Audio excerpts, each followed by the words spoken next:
Welcome to the world of the TransGo High Performance Shift Kit. In this video presentation, we'll show you step by step how to beef up your Turbo Hydromatic 350C transmission. This transmission is about to come alive. This video shows a typical installation with the trans still in the vehicle. It will help you install this kit with confidence.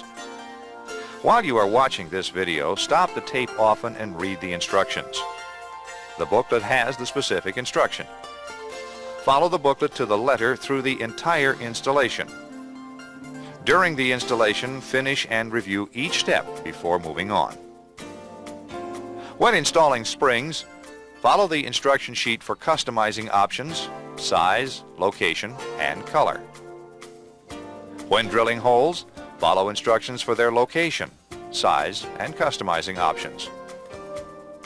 When plugging any holes in the separator plate, chamfer holes on both sides of the plate with a large drill bit by hand. File both sides of the plugs flush with the plate. These are the typical tools needed to do the installation. First, let's road test the vehicle to see if the transmission is in good working condition. We just want to make sure it has 3 forward gears and reverse. Pull the lever to manual low and move up to second.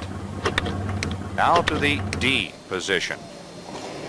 Push the gas pedal to about 1/4 throttle. Feel the 1, 2 and 2, 3 upshifts. This will tell us if the valve body is working normally. Then try some upshifts at 3/4 throttle to see if the clutches are in normal condition. They're holding okay, so let's get started. Release the hood latch. Let's raise the hood and remove the transmission dipstick.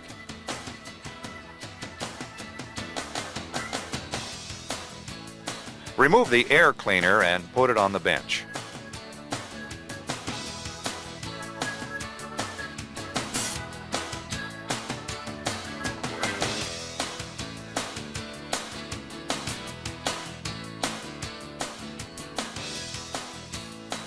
Disconnect the TV linkage at the carburetor. We're showing the most popular type. If your linkage differs from the one shown here, it probably is located down by the gas pedal, and you should refer to a shop manual for instructions on how to unhook it. Okay, let's jack up the front of the vehicle like this and place 2 stands, one here and one here.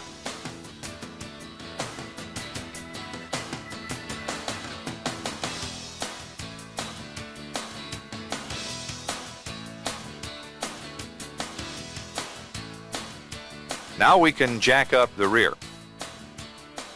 When you're done, it should look like this. Please use sturdy jack stands.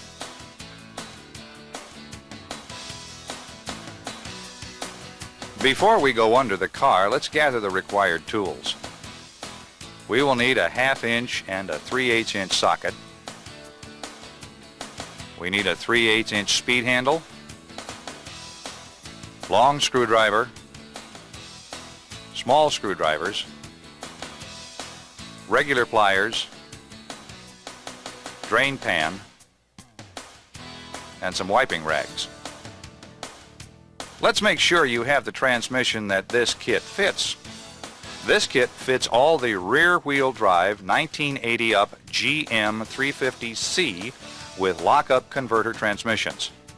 The factory-produced 350C and 250C transmissions, and they look alike except for the adjusting screw. Look up here on the passenger's side of the transmission, near the floor pan. Does your trans have this front band adjusting screw? If it does, then this kit will not fit your transmission. There is no performance kit available for the 250C transmission. This connector here goes to the lock-up solenoid. Both the 250C and the 350C have this connector. The bottom pan has 13 bolts holding the pan to the case. Look here on the driver's side. Close to the rear in this area, we have a governor cover. This is the manual shift linkage here. On the passenger side, in the rear, we have a vacuum modulator. This is the right transmission. Let's get going. Place a drain pan under the transmission, favoring toward the front. If your pan bolts are hidden or too close to the crossmember here in the rear, you may need to remove the bottom rear mount bolt or bolts to gain access to the rear pan bolts. Pry up on the transmission and insert a socket between the frame and the mount.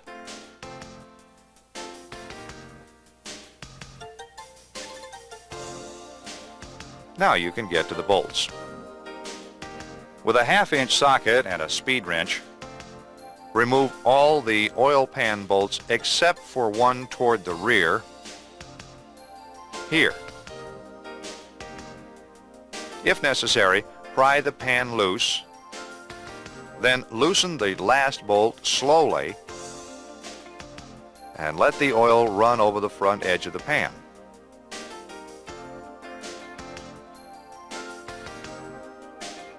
Lower the pan. Look here in the pan. It has some debris, which is normal. Yours may or may not have a magnet to collect any steel filings. This one is pretty clean. No problem here. Lay the pan and gasket aside for now. Let's keep going. There are 3 different filters. This brass mesh type, this nylon type, and this Dacron type. Now, let's remove the filter. If the transmission oil is still hot, protect your hands with a rag. Have the drain pan in position to catch the fluid that will run out of the filter and valve body. Remove these 2 screws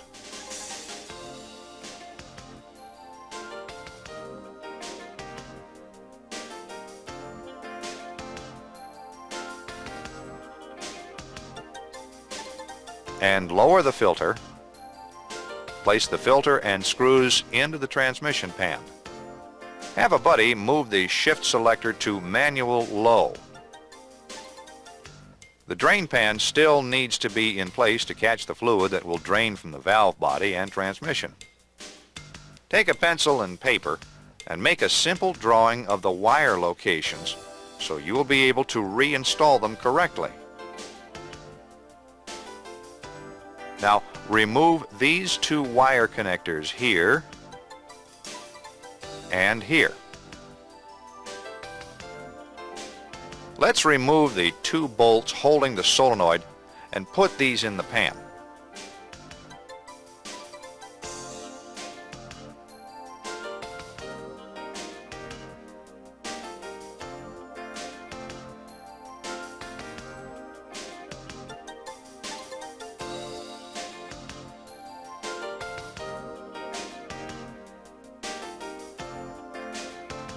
Remove the pin from the kickdown lever.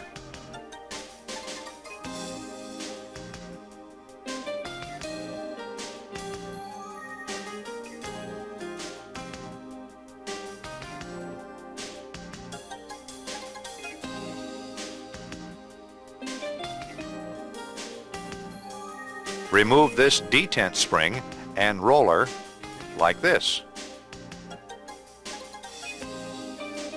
Remove all the other valve body bolts with a 1/2-inch socket and speed handle, except for this last bolt here.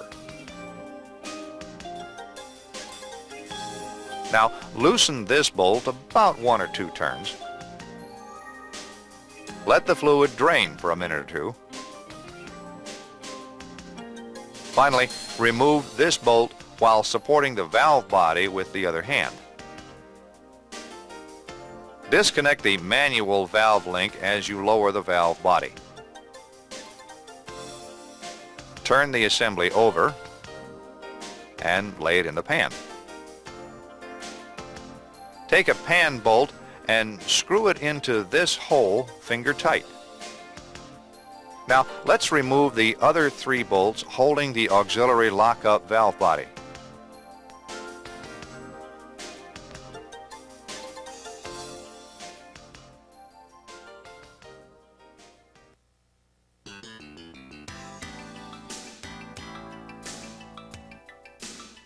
Put the bolts and auxiliary body into the pan. Now remove the bolts holding this plate.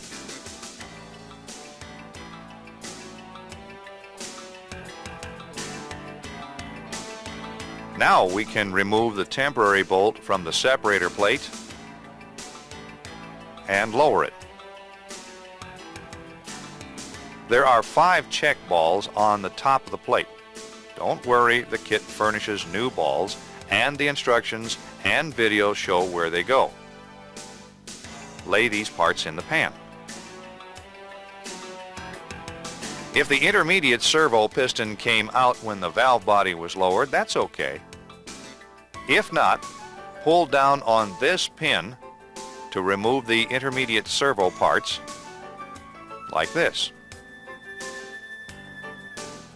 Keep these parts together and lay them into the pan. Let's take these parts to the bench.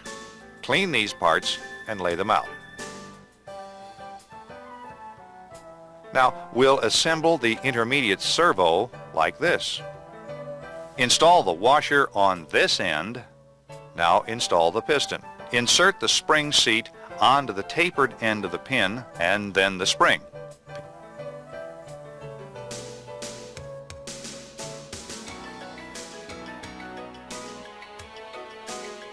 Lay it in the clean pan. Turn to page 2, step 1. Drill the auxiliary valve body with the drill furnished.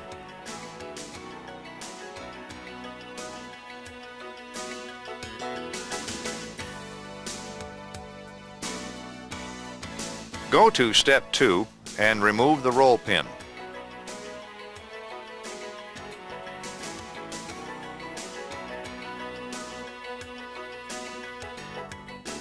Now remove the spring, valve, and spring seat from the bore.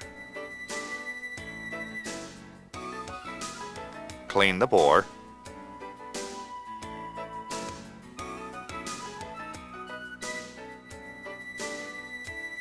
Lay the parts out in their order of removal. Discard the old spring and replace it with a new one.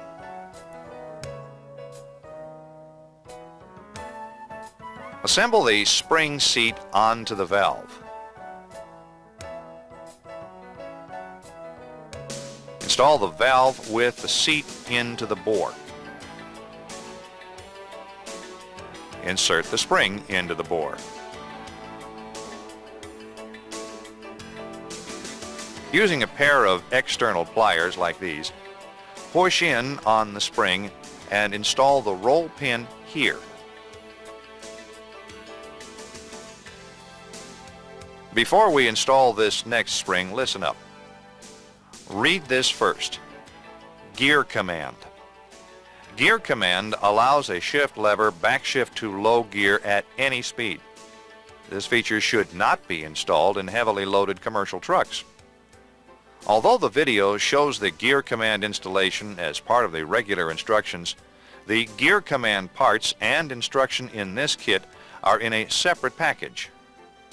Only install gear command in hot rods, off-road, personal sport cars, and personal trucks, where the driver will know that first gear can be obtained at any speed by moving the lever to the 1 position. Okay, in this vehicle, we want gear command with the back to low feature for towing. It gives you greater control of your transmission, but still allows you to shift either manually or completely automatic. This feature is highly desirable for campers and towing vehicles. You can use the engine to slow you down in that tight spot and save your brakes. This truck we are working on will be towing heavy loads. We want to be able to hold low gear descending steep hills. We will now install the back to low feature. Here's how. Turn the valve body up on this end. Push in and out on the end plug until the roll pin backs out of its bore far enough to remove the pin with your fingers. To remove the roll pin, push in on the end plug to relieve tension and remove the pin with your fingers. Now remove the plug and spring. Discard this old spring. Install the new blue spring. Now install the plug and the roll pin.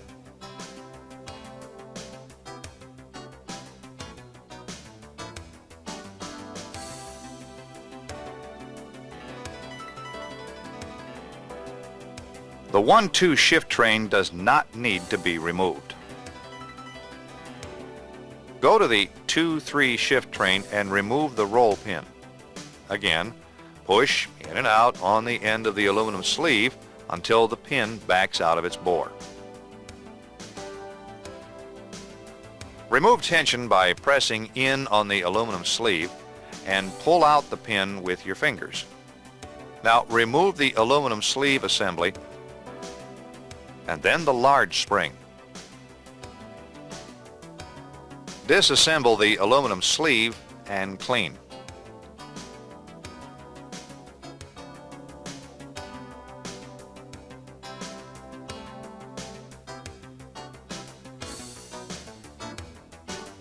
Insert the valve and small spring back into the aluminum sleeve.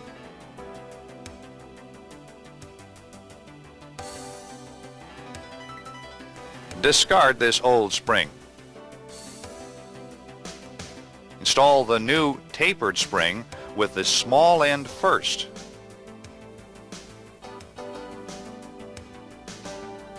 Now install the aluminum sleeve assembly. Push in on the sleeve with your thumb and reinstall the roll pin. Now go to the pressure regulator valve and remove it by pushing and releasing the sleeve until the roll pin backs out enough to pull it out from its bore. Pull out the pin with your fingers. Now remove the aluminum bushing sleeve assembly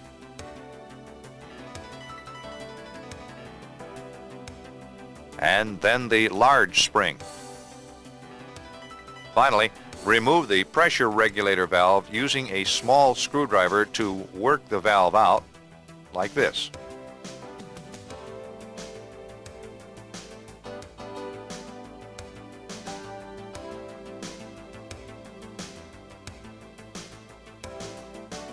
Clean the valve body bore.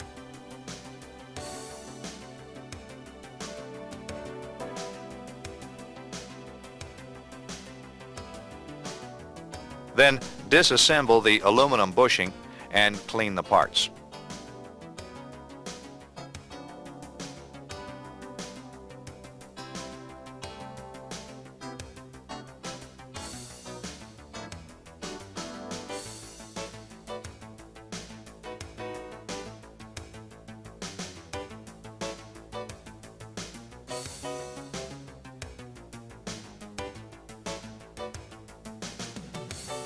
Insert the two boost valves with the small valve first.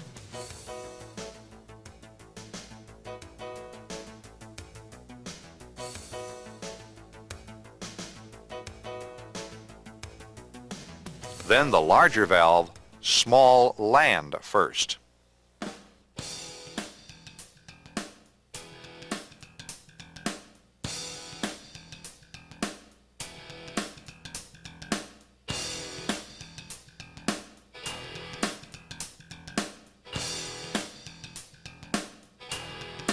Discard the old spring.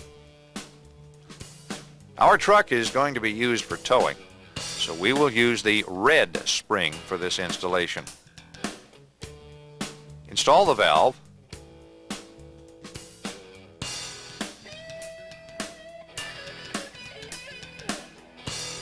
Then the new tapered spring with a small end first. And now the boost valve bushing assembly. This is a tough one. Line up the slot with the bore and apply pressure with your thumb. Install the roll pin. Looks great. Thoroughly clean the valve body assembly and lay it aside. Lay the plate out on the bench as shown in step 1. Make a small chamfer with a 3/8 or larger drill by hand on both sides of the plate.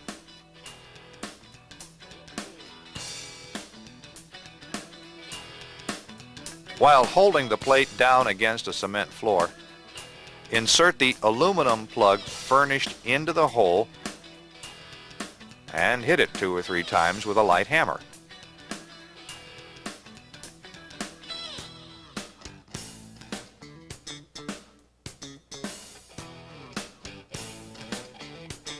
Then file the plug flush on both sides of the plate.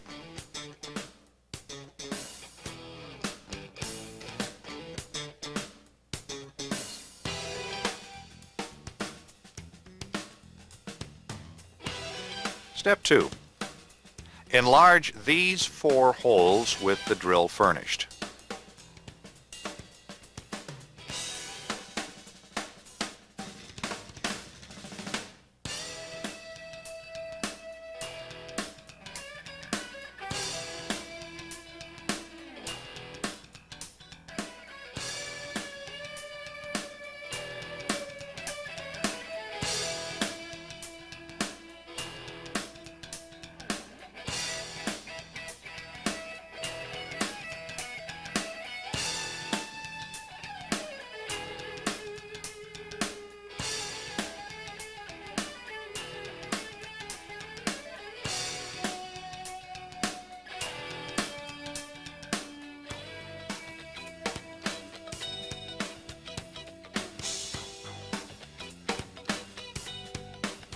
Step 3.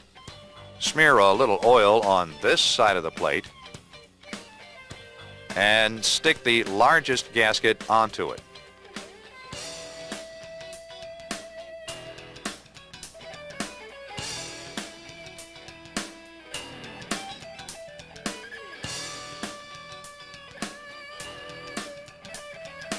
Smear a little oil on the other side of the plate and stick the next smaller gasket to it. Step 4. Turn the separator plate back over as shown on page 3 and insert 2 valve body bolts up through the Z holes to hold the gaskets aligned.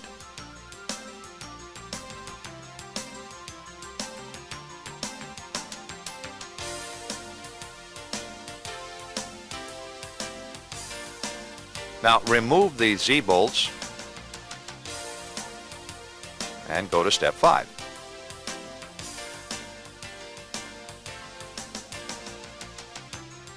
Locate 5 check balls and install them onto the plate with a little Vaseline to hold them in position.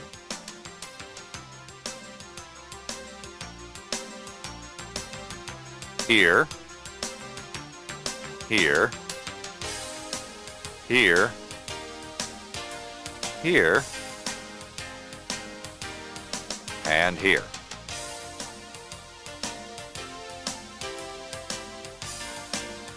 Lay the separator plate aside for now. Let's go to page 5, step 1. Insert a couple of valve body bolts up through the Z holes.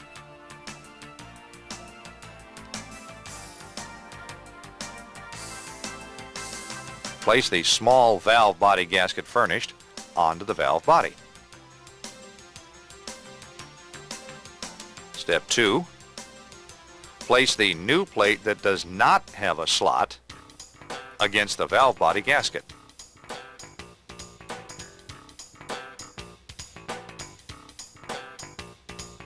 Step 3. Place the slotted transfer plate onto the valve body plate.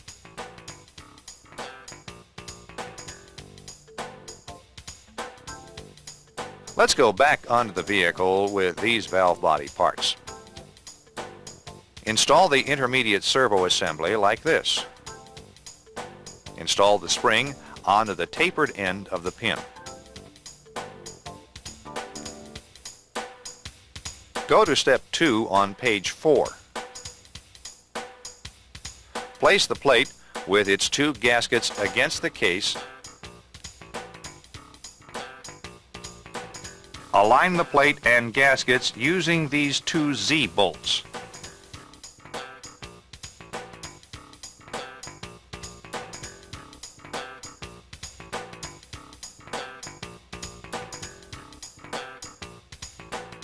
Install and tighten the lockup body.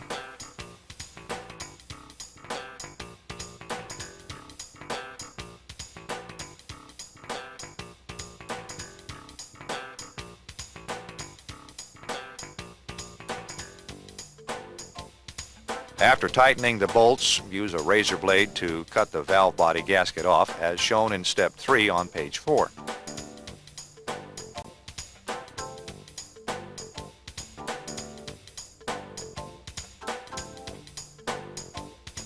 Now, remove the Z-bolts and discard the major portion of the gasket. Here in step 2, page 4, we will install this hold-down plate with these 2 bolts.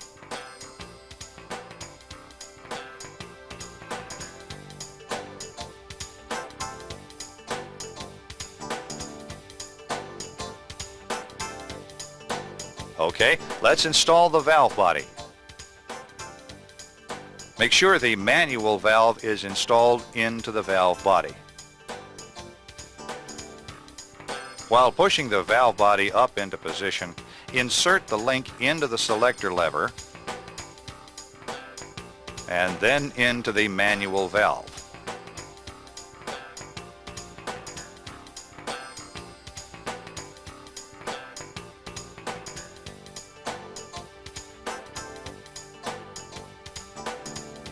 Push up on the valve body and install this Z-bolt first. Now install the other Z-bolt here. Look, this link has to look like this and be able to slide side to side with no bind. Install the remaining valve body bolts now.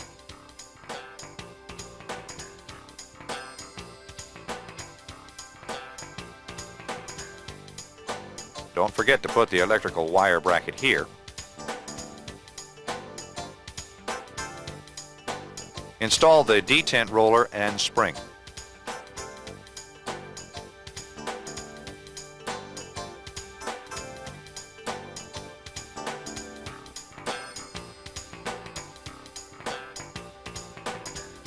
Make sure all the bolts are tightened evenly.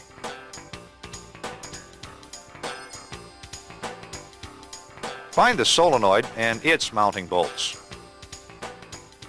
Refer to your wiring diagram. The wires should come out of the solenoid toward the passenger side of the vehicle. Install the solenoid and tighten the bolts evenly. Now, hook up the wires.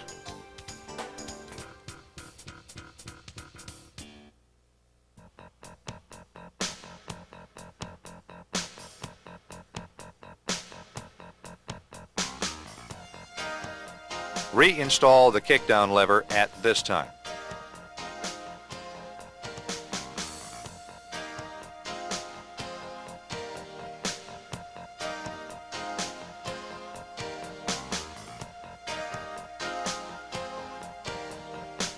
Stroke it a few times to ensure that it moves freely. Check everything over carefully. Looks good. Install the gasket onto the filter.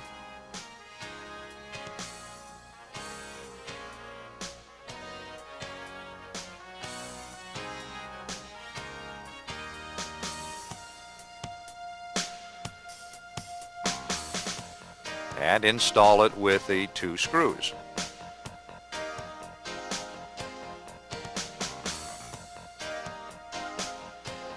Place the pan gasket on the pan and lift the pan into place while starting 1 bolt at this side and 1 at this side, like this.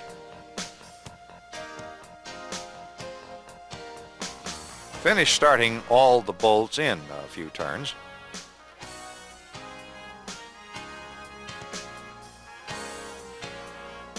Now tighten all the pan bolts with a speed handle evenly. Double check each bolt. Lower the tail of the transmission and install the mount bolt. Make sure the vacuum tube is in good shape with no cracks or holes. The rubber hose on each end must not leak because of hardness and cracks. Reinstall the kickdown cable at the carburetor linkage. Adjust it like this. Release the cable snout by pushing in on this lock.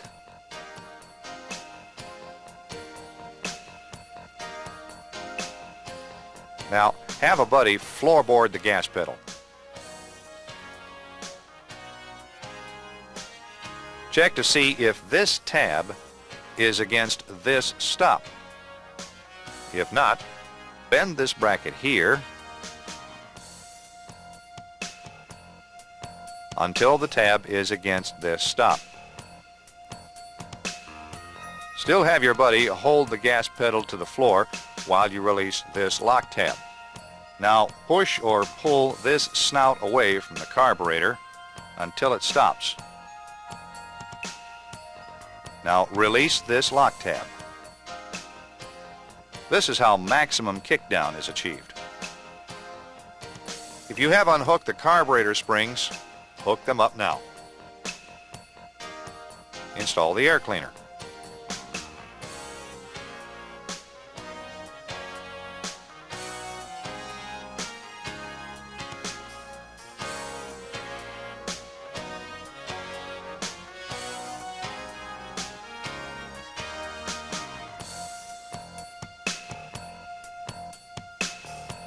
Add 4 quarts of fluid and start your engine. Now immediately add 2 more quarts and test the gauge for full.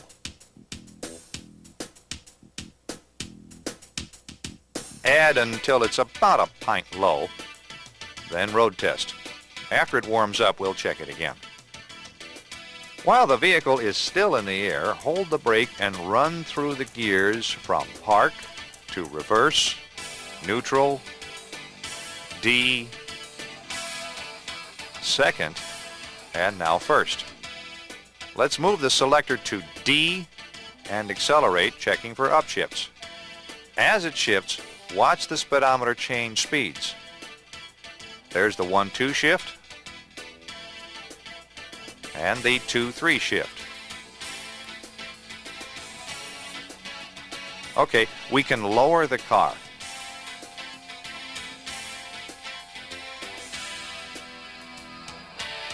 Double check the fluid level. It's right here, just below the full mark. Close the hood. Let's road test the vehicle and check its new performance. Start with some light throttle upshifts. Feel for the 1-2 and the 2-3 shifts. This will tell us if our valve body is working normally. Do we have good, quick, crisp shifts with no delays? Yes, we do. Then try some upshifts at 3/4 throttle to see how the shifts get firmer with throttle. This one is okay. Let's go have some fun. Yes, this transmission has come alive.